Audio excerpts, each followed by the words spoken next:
Bonjour et bienvenue à tous dans ce dernier épisode de l'entrée de lecture de cette année où nous allons aborder ma deuxième partie de ma vidéo récapitulative de mes lectures des auteurs et autrices du Salon du livre de l'Estrie.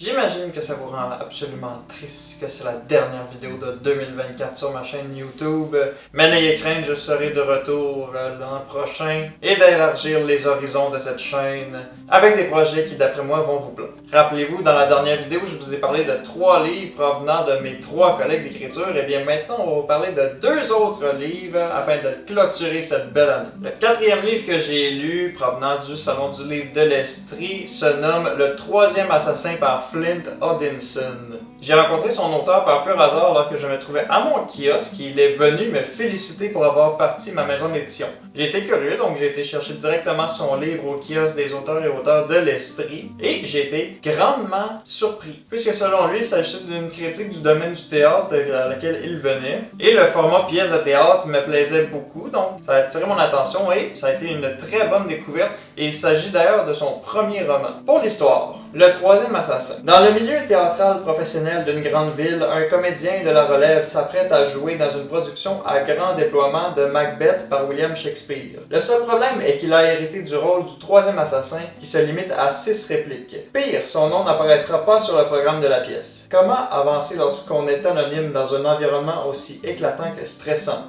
Des changements personnels et professionnels éclatent dans le sombre projet, entrepris par un personnage entre 2 projecteurs, celui de la réussite et celui de l'échec. Au bout du compte, Macbeth est-elle vraiment une pièce maudite? Si oui, pour qui? Donc, j'ai donné un solide A-. Pour être très honnête, j'ai jamais vu un style d'écriture aussi soutenu pour un premier roman. C'est vraiment fascinant. Ça ne me parle pas en littéraire, puisqu'il s'agit de personnages vivant à Montréal, au Québec de nos jours. Ça fait vraiment pas faux quand les personnages s'adressent à l'un l'autre. J'ai vraiment l'impression d'y être avec eux. C'est vraiment immersif et j'ai vraiment eu du plaisir justement à assister aux répétitions des acteurs, à aller essayer les costumes justement pour la pièce. L'ambiance générale du livre est vraiment plaisante, puisque justement on suit le train de vie de ces acteurs de théâtre. On en apprend sur leur petite jobine qu'ils font à gauche et à droite pour survivre, mais en même temps qu'ils vivent de leur passion, étant donné justement que le personnage qu'on suit,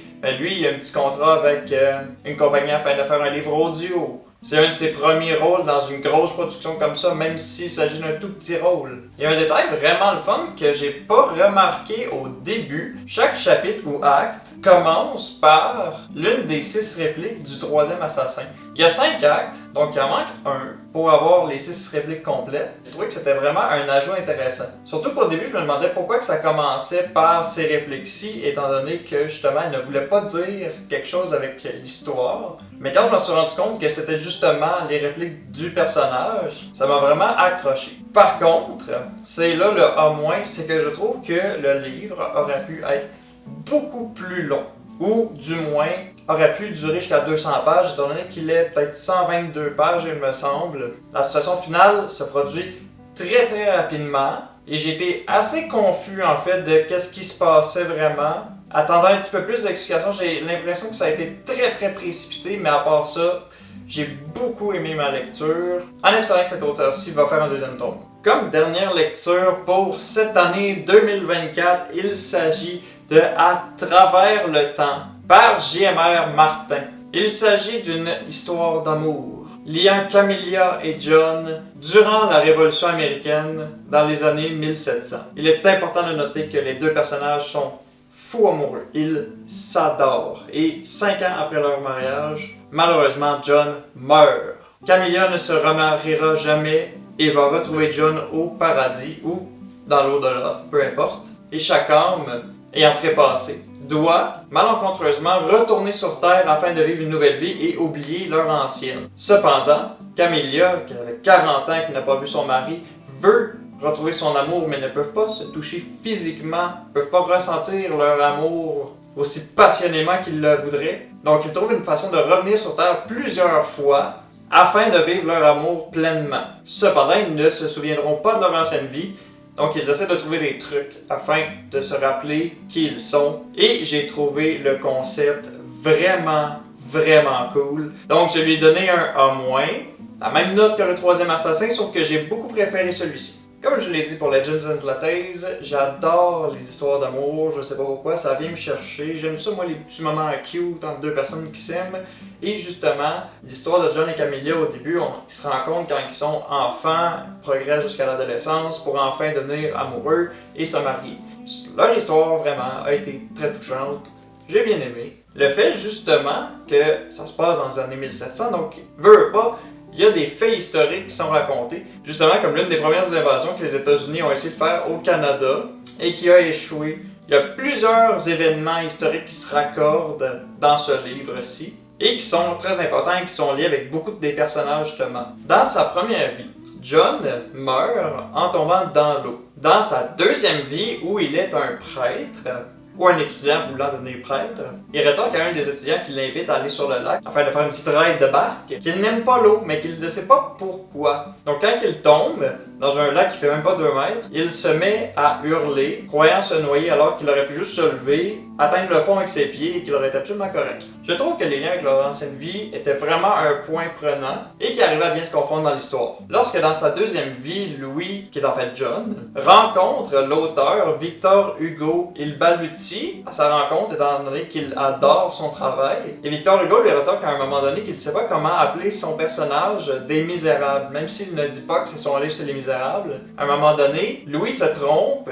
et fait en sorte que l'auteur croit qu'il s'agit de Jean. Leur échange fait en sorte que l'auteur trouve le nom Jean Valjean pour son personnage principal de son livre culte Les Misérables. Donc j'ai trouvé que quand les personnages du livre interagissent avec des personnes qui ont vraiment existé, sont vraiment importantes dans l'histoire avec un grand H, que ça ajoutait vraiment des éléments faciles, parce que maintenant on parle de George Washington, de Victor Hugo, qui étaient des personnages marquants de leurs époques, mais qui étaient quand même des points vraiment bien apportés. Et justement, après avoir fait autant de vies, à leur cinquième, John et Camilla, qui se souviennent une fois de plus de leurs anciennes vies, ont plusieurs enfants, portent les noms de leurs anciennes vies. J'ai vraiment trouvé que c'était un détail vraiment intéressant.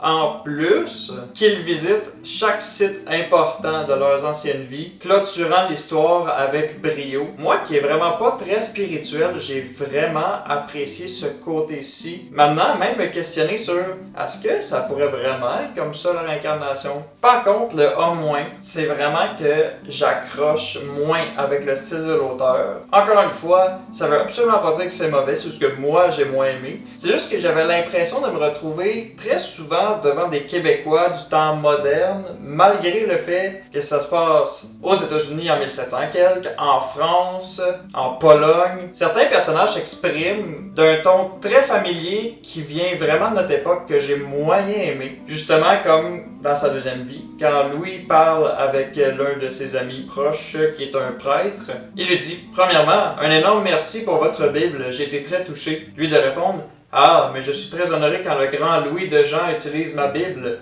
Le grand?